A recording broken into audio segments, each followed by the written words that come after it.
Close the Gap is Australia's largest campaign to improve Aboriginal and Torres Strait Islander people's health. The campaign calls on governments to commit to closing the average 17-year life expectancy gap between Indigenous and non-Indigenous Australians within a generation, and is supported by a diverse range of organisations across Australia. We need you. Join the call for development of a national action plan with Aboriginal and Torres Strait Islander people and their representative bodies. Addressing self-determination and increasing Indigenous participation and control in the delivery of culturally appropriate health services is vital to increasing Indigenous Australians' access to a chance for better health. Support Action 2. Address critical social issues such as housing, nutrition, education, and growing the Indigenous health workforce.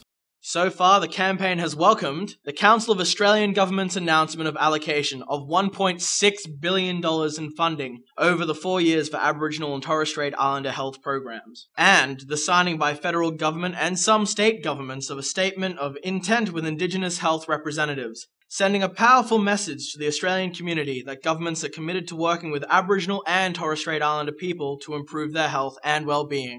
Close the Gap has achieved major awareness raising and a push for governments to take up supporters' concerns, but there is still more to be done.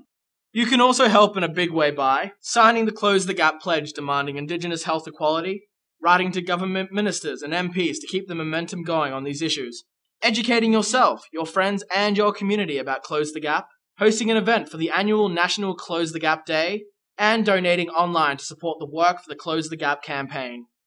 So join the tens of thousands of Australians who are doing their bit to close the gap, support equality and a healthy life for all Indigenous Australians.